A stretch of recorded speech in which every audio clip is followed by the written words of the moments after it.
एक जंगल में एक बहुत पुराना बरगद का पेड़ था।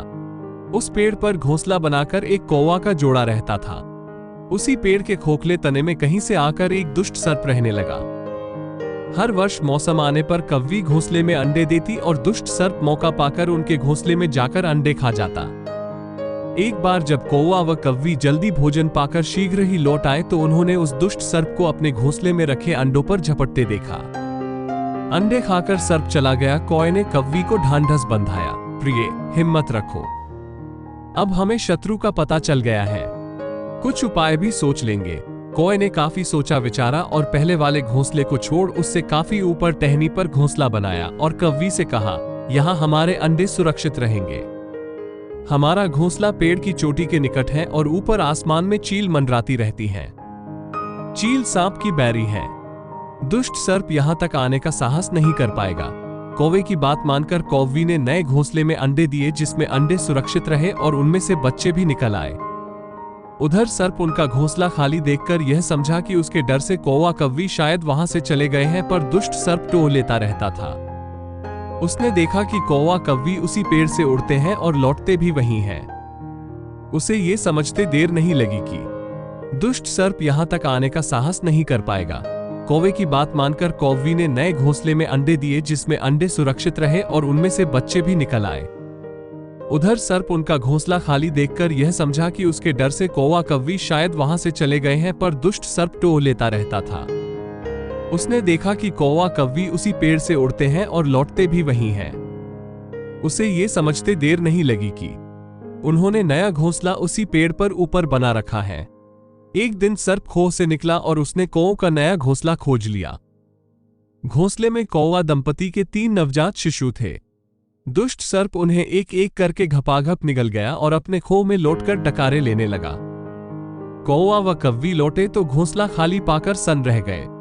घोंसले में हुई टूट फूट व नन्हे कौवे के कोमल पंख बिखरे देखकर वो सारा माजरा समझ गए।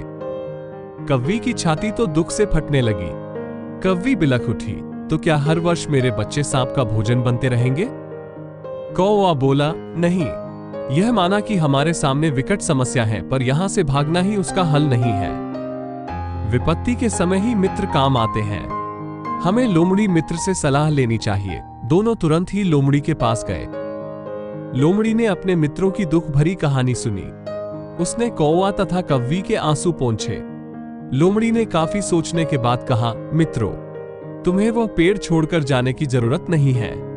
मेरे दिमाग में एक तरकीब है जिससे उस दुष्ट सर्प से छुटकारा पाया जा सकता है। लोमड़ी ने अपने चतुर दिमाग में आई तरकीब बताई। लोमड़ी की तरकीब सुनकर कौवा कव्वी खुशी से उछल पड़े। उन्होंने लोमड़ी को धन्यवाद दिया और अपने घर लौट आए। अगले ही दिन योजना अमल में लानी थी। उसी वन में बहुत बड़ा सरोवर था। उसमें कमल और नरगिस के फूल खिले रहते थे। हर मंगलवार को उस प्रदेश की राजकुमारी अपनी सहेलियों के साथ वहां जल क्रीड़ा करने आती थी। उनके साथ अंगरक्षक तथा सैनिक भी आते थे। इस बार राजकुमारी आई और सरोवर में स्नान करने जल में उतरी तो योजना के अनुसार कौवा उड़ता हुआ वहां आया।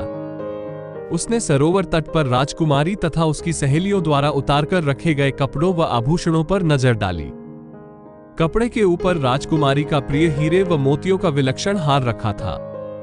कौवी ने राजकुमारी तथा सहेलियों का ध्यान अपनी ओर आकर्षित करने के लिए कांव कांव का शोर मचाया। जब सबकी नजर उसकी ओर घूमी तो कौवा राजकुमारी का हार चोंच में दबाकर ऊपर उड़ गया। सभी सहेलियां चीखी, देखो देखो, वो राजकुमारी का हार उठाकर ले जा रहा है। सैनिकों ने ऊपर देखा तो सचमुच एक कौवा हार लेकर धीरे धीरे उड़ता जा रहा था। सैनिक उसी दिशा में दौड़ने लगे। कौवा सैनिकों को अपने पीछे लगाकर धीरे धीरे उड़ता हुआ उसी पेड़ की ओर ले आया। जब सैनिक कुछ ही दूर रह गए तो कौवे ने राजकुमारी का हार इस प्रकार गिराया कि वह सांप वाले खोह के भीतर जा गिरा। सैनिक दौड़कर खोह के पास पहुंचे।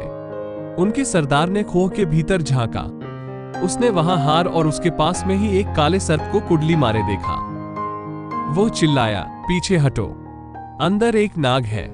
सरदार ने खोह के भीतर भाला मारा। सर्प घायल हुआ और फुफकारता हुआ बाहर निकला। जैसे ही वो बाहर आया, सैनिकों ने भालों से उसके टुके टुके कर डाले। सीख, सूझबूझ का उपयोग कर हम बड़ी से बड़ी ताकत और दुश्मन को हरा सकते हैं। बुद्धि का प्रयोग करके हर संकट का हल निकाला जा सकता है। ऐसी और मजेदार कहानियों के लिए हमारे चैनल को सब्सक्राइब करके बेल बटन दबाना ना भूलें। अगली कहानी मूर्ख साधु और ठग अगले पार्ट में सुनेंगे।